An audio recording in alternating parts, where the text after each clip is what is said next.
नामा के मूल तत्व भाग 1 कक्षा 12। तो दोस्तों आज हम चैप्टर नंबर 5 का क्वेश्चन नंबर 9 पेज नंबर 208 पे क्वेश्चन देखेंगे। आस्था, आहना और सोनू वाला बराबर, जिसमें कई सारे स्टूडेंट को जिसके कई कई जगह के आंसर नहीं आते थे, तो उसके लिए आज हम क्वेश्चन ये सॉल्व करेंगे। तो सबसे पहले देखो दोस्तों, हम यहाँ पे लिखेंगे पूंजी। सबसे पहले हम स्टेप के अनुसार चलेंगे। तो सबसे पहली चीज लिखेंगे पूंजी। तो यहाँ पे लिखेंगे शेष आगे लाए। तो दोस्तों शेष आगे लाए हमारे पास है 76,000 और 48,400।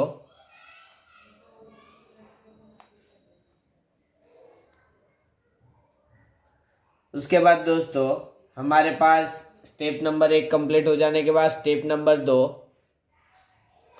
तो स्टेप नंबर 2 में अनामत और अनामत संबंधित समायोजन। तो हमारे पास यहाँ पे कारीगर मुआवजा फंड दिया गया है। तो कारीगर मुआवजा फंड हमारे पास दिया गया है 4800 रुपया, और हमें उसके ऊपर एक समायोजन दिया गया है। समायोजन नंबर है 4। तो उसके अंदर बताया गया कारीगर मुआवजा का दायित्व यानी दावा 3200 मंजूर हुआ। अब हमने फंड यानी कारीगर मुआवजा के लिए 4800 फंड जमा करके रखा था, लेकिन उसके अंदर से कारीगर मुआवजा फंड सिर्फ 3200 यानी हमें 3200 का दायित्व हुआ है। तो अब यहाँ पे लिखेंगे कारीगर मुआवजा फंड 3200। अब दोस्तों हमारे पास कारीगर मुआवजा फंड टोटल 4,800 है। उसके अंदर से 3200 माइनस कर देंगे तो कारीगर मुआवजा फंड बचेगा। 4,800 में से 3200 गए तो 1,600 बचे। अब कारीगर मुआवजा फंड हम जो बचा हुआ है वो पुराने साझेदारों के बीच में पुराने लाभ हानि के अनुपात में बांट देंगे। अगर हमें पुराना लाभ हानि का अनुपात नहीं दिया गया है तो हम उसे समान हिस्से में बांट देंगे। तो यहाँ पे लिखेंगे कारीगर मुआवजा फंड यानी 1,600 है, और यहाँ पे अनुपात नहीं दिया गया है, इसके लिए हम उसे समान हिस्से में बांट देंगे। नेक्स्ट है विनियोग वृद्धि कमी फंड। तो दोस्तों विनियोग वृद्धि कमी फंड, जब विनियोग में कुछ भी नुकसान हो जाता है तो उसकी भरपाई के लिए हम विनियोग वृद्धि कमी फंड का उपयोग करते हैं। तो हमारे पास यहाँ पे विनियोग वृद्धि कमी फंड 1,600 रुपया है, और हमारे पास विनियोग दिया गया है दोस्तों यहाँ पे 20,000। तो हमारे पास जो विनियोग है 20,000। अब यहाँ पे समायोजन नंबर 5 पे दिया गया है कि विनियोग 19,200 आहना ले जा रही है। अब देखो हमारे पास विनियोग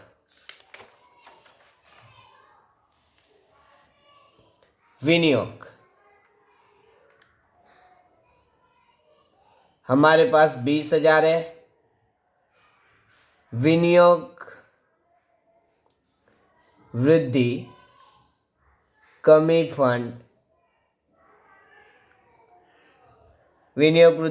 फंड दिया गया है दोस्तों हमें यहाँ पे 1,600।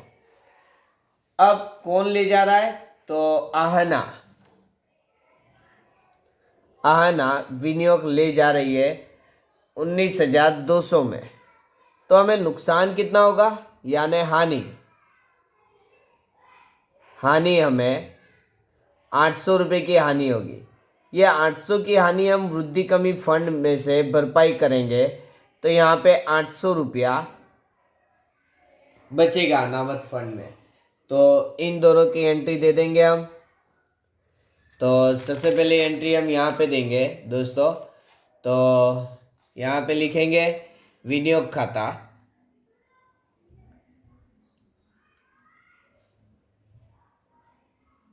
तो कौन ले जा रहा है? तो आहना 19,200 में विनियोग ले जा रही है, और जो 1,600 रुपये था उसके अंदर से 800 रुपया जो नुकसान हुआ, तो वृद्धि कमी फंड में से हमने 800 की भरपाई माइनस कर दी। तो अब बचे 800 रुपये अनामत के तौर पे। तो साझेदारों के बीच में समान हिस्सों में बांट दिया जाएगा। तो विनियोग, वृद्धि, कमी, फंड 400 400। उसके बाद दोस्तों पूंजी और पूंजी के बाद अनामत और अनामत संबंधित समायोजन की हमने एंट्री दे दी। अब तीसरा आएगा ख्याति। तो हम उसे ख्याति को यहाँ पे बांट देंगे, ख्याति खाता। तो ख्याति है दोस्तों हमारे पास 8400, तो उसको बांट देंगे तो समान हिस्से में, तो 4200 4200। और उसके बाद देखो दोस्तों रोकड़ अभियान विज्ञापन अभियान खर्च दिया गया है अवास्तविक मिल्कत के तौर पे। तो हम यहाँ पे विज्ञापन अभियान खर्च, तो विज्ञापन अभियान खर्च 3200 है, तो उसे यहाँ पे 1600 और 1600 में बांट देंगे समान हिस्सों में। उसके बाद लाभ हानि खाता 4000 है दोस्तों, तो यहाँ पे भी लिख देंगे लाभ हानि खाता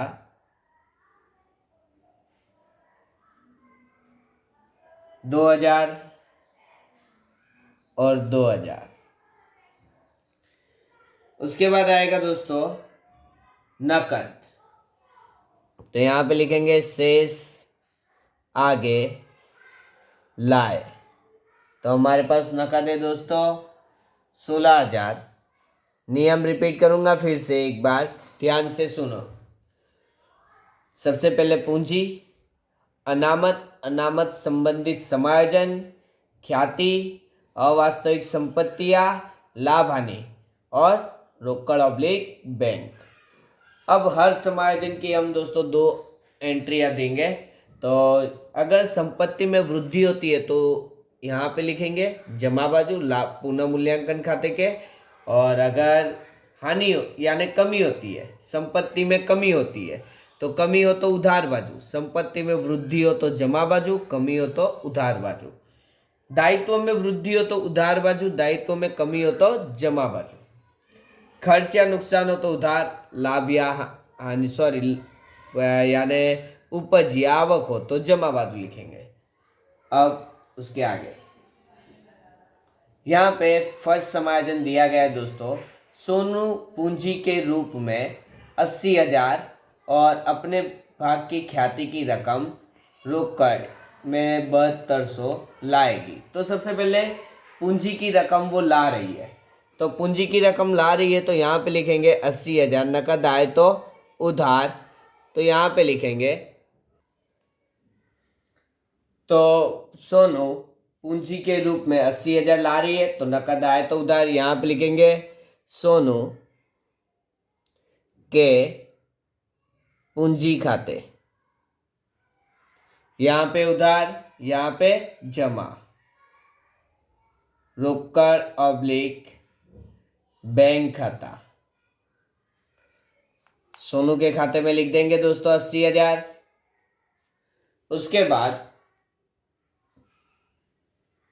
सोनू पूंजी के रूप में ख्याति के रूप में 7,200 ला रही है, तो यहाँ पे लिखेंगे ख्याति प्रीमियम खाता 7,200।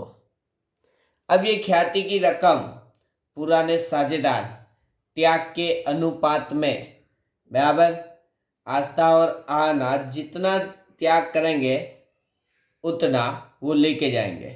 तो यहाँ पे लिखेंगे ख्याति प्रीमियम खाता। तो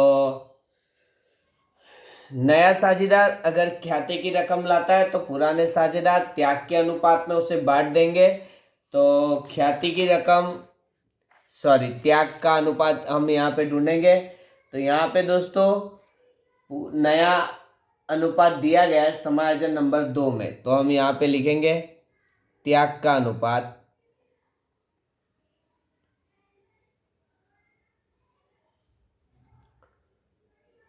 पुराना पुराना अनुपात माइनस नया अनुपात। आस्था आहना। आस्था है 1/2, 1/2 और आहना है 4/10, 3/10।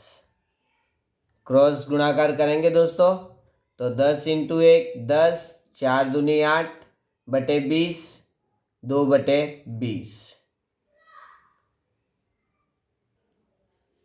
10 × 1 10, 3 दूनी 6 बटे 20, 4/20। तो दोस्तों यहाँ पे अनुपात निकल के आ रहा है 2:4। आप इसको छोटा भी कर सकते हो, 1:2। तो जो ख्याति की रकम नया साझेदार लाया हुआ है तो उसे हम 1:2 में बांट देंगे। तो ख्याति की रकम है दोस्तों 7,200। तो 7,200 को 1/3 तो 2,400 आस्था ले जाएगी और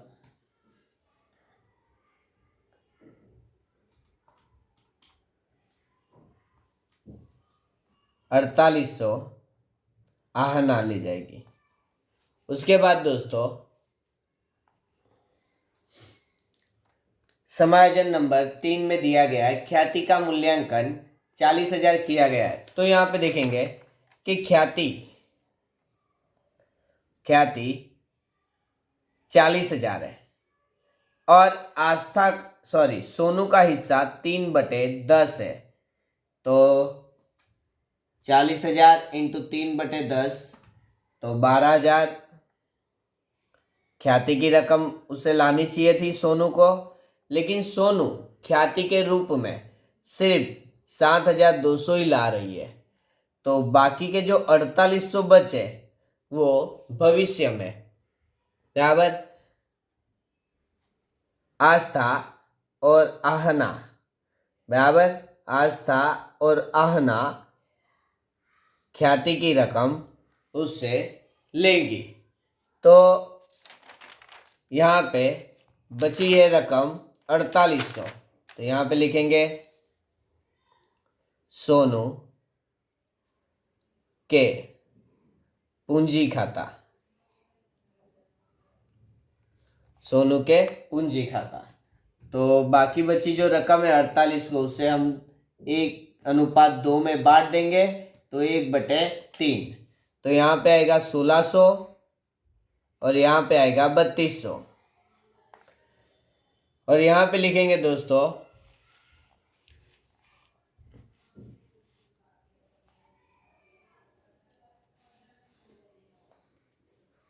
आस्था के पूंजी खाता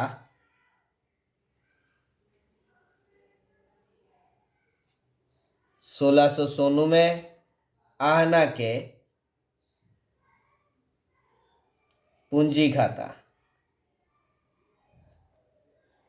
3,200। उसके बाद दोस्तों फर्स्ट समायोजन कंप्लीट हो गया, सेकंड समायोजन भी कंप्लीट हो गया, थर्ड समायोजन भी कंप्लीट हो गया और चौथा समायोजन भी कंप्लीट हो चुका है जिसकी हमने एंट्री दे दी। पांचवा समायोजन भी कंप्लीट हो चुका है। छठा समायोजन देखे दोस्तों, विनियोग पर ब्याज मिलना बाकी है 2,400। तो हमारा लेना हुआ तो हम यहाँ पे लिखेंगे बराबर विनियोग पर मिलना बाकी ब्याज खाता। तो विनियोग पर मिलना बाकी ब्याज खाता आएगा दोस्तों 2,400। उसके बाद इसकी सेकंड एंट्री देंगे दोस्तों संपत्ति लेना में। तो यहाँ पे लिखेंगे मिलना बाकी विनियोग का ब्याज 2400। लेनदारों ने लिखी देनी हुंडी 2000 स्वीकृत की है, जो बही में नहीं लिखी है। अगर हम देनी हुंडी स्वीकृत करते तो लेनदार घटते और देनी हुंडी बढ़ती है। तो देखो यहाँ पे जो लेनदार है, तो हमारे पास दोस्तों यहाँ पे लेनदार दिए गए 12,000 और हमने देनी हुंडी स्वीकारी, तो देनी हुंडी की रकम माइनस कर देंगे 2000, तो यहाँ पे बचे 10,000 और यहाँ पे देनी हुंडी 6,000 है पुरानी, तो अब नहीं हो जाएगी दोस्तों, कुल मिला के 8,000 बराबर स्वीकृत।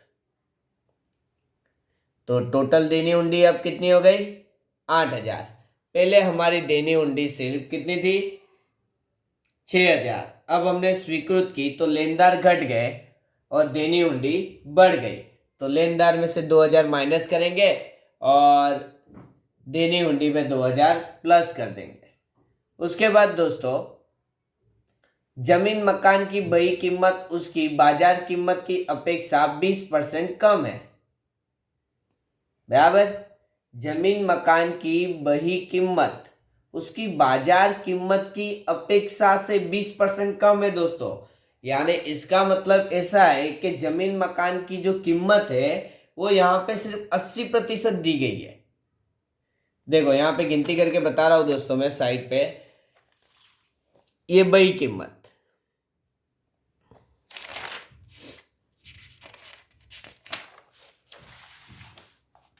बही कीमत यहां पे लिखूंगा मैं, बही कीमत, बही कीमत और ये बाजार कीमत।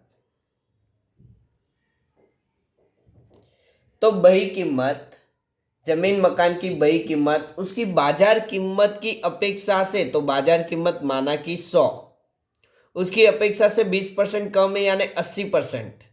तो 80% पे हमें जमीन मकान कितना दिया गया है? 40,000। तो 100% पे कितना होगा?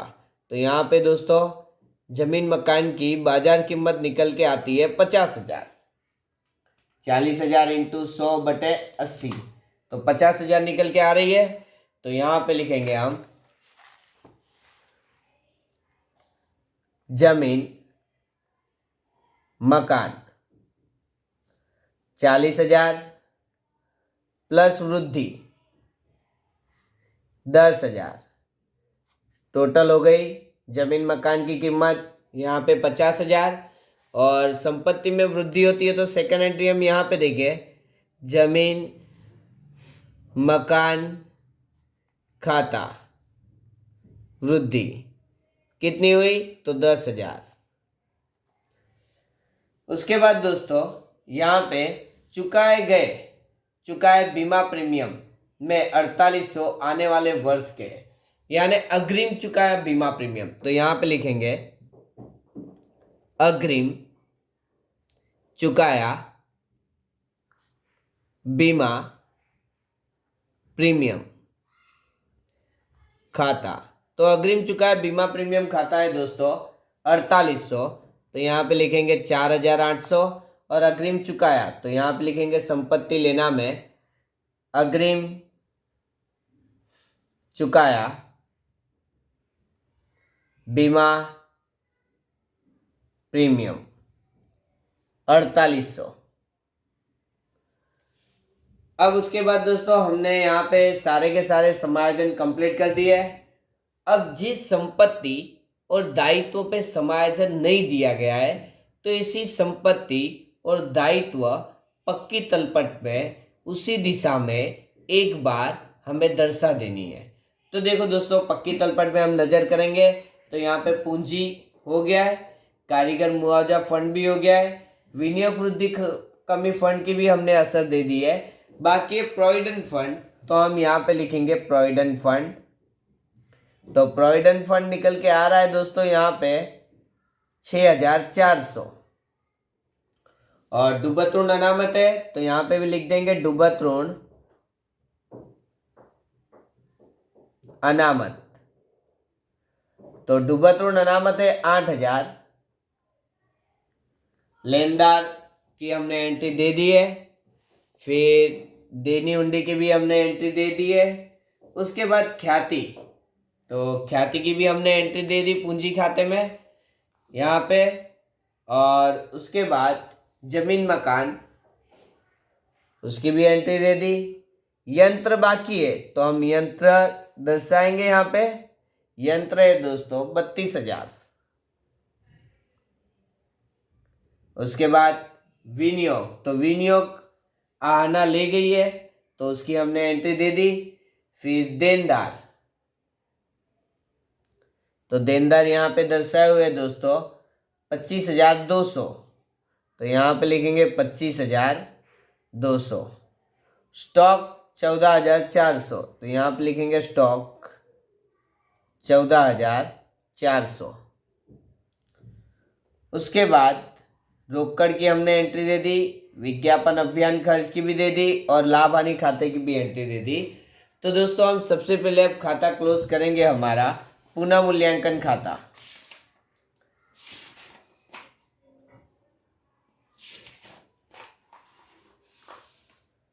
तो पुनः मूल्यांकन खाता हम का टोटल करेंगे तो 2,400, फिर उसके बाद है 10,000 और 4,800।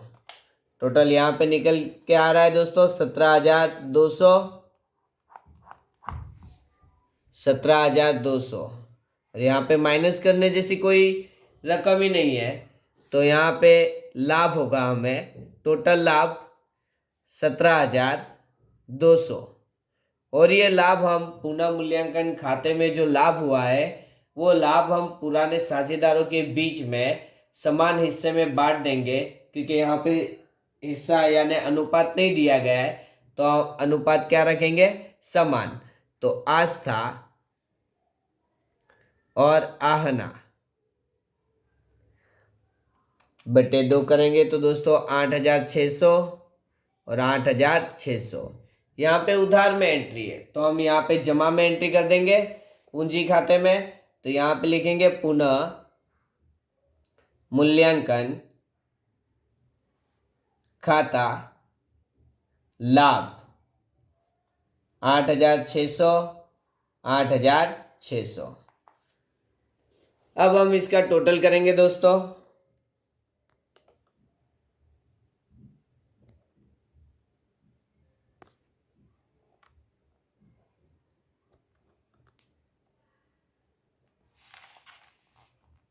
तो यहाँ पे टोटल होगा 10,000, सॉरी 80,000 यहाँ पे टोटल होगा।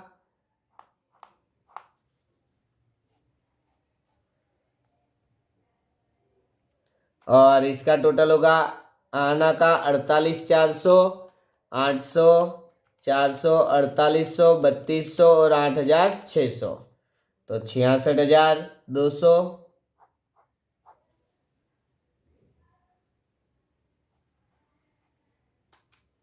76,800, 400, 2,400, 1,600 और 8,600।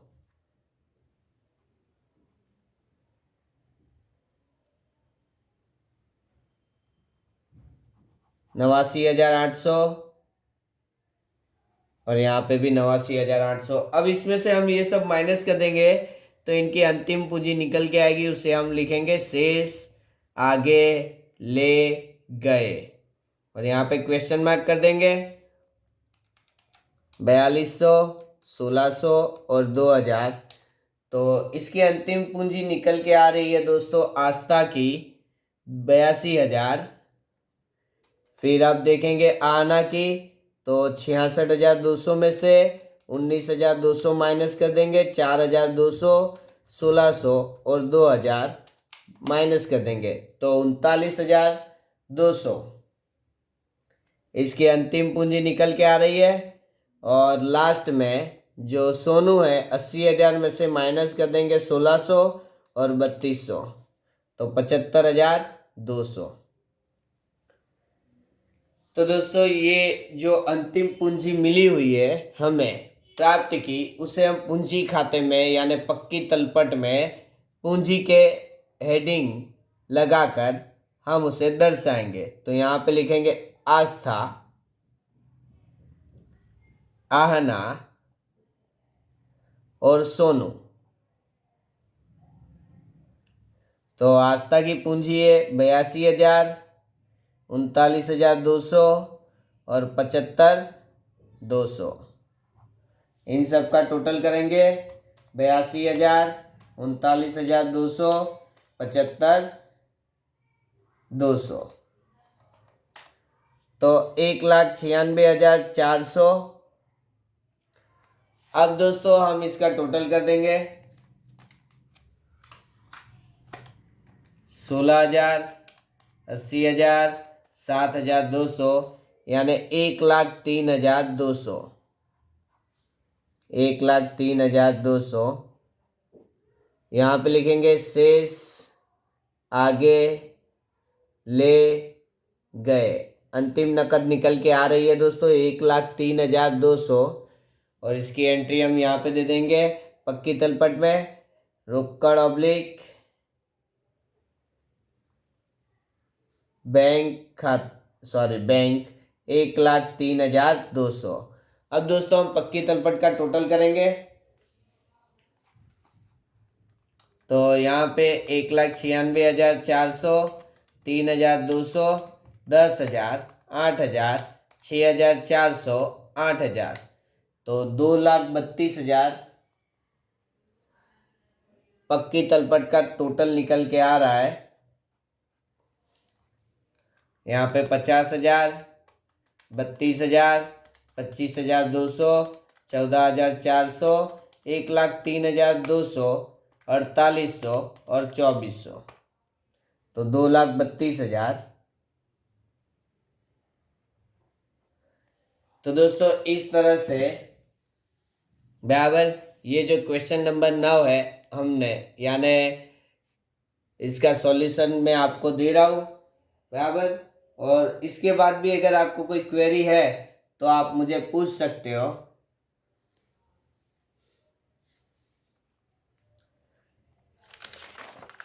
अब देखो दोस्तों यहाँ पे फिर से विनियोग की एंट्री बता रहा हूँ कि हमारे पास विनियोग है 20,000, आहना ले जा रही है 19,200 में।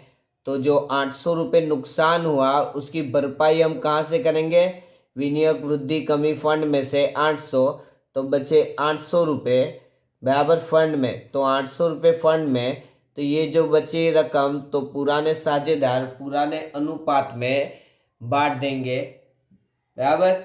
और जो नया साझेदार अगर ख्याति की रकम लाता है तो पुराने साझेदार त्याग के अनुपात में बराबर अब त्याग के अनुपात में बांट देंगे बराबर। यानी जिसने जितना त्याग किया है वो ख्याति प्रीमियम की रकम उतनी लेके जाएगा बराबर है। अगर इसके बाद भी अगर आपको कोई क्वेरी है तो आप मुझे फिर डायरेक्ट पूछ सकते हो बराबर है। ओके चलो अब नेक्स्ट वीडियो में देखेंगे दोस्तों हम बराबर एग्जाम्पल नंबर 25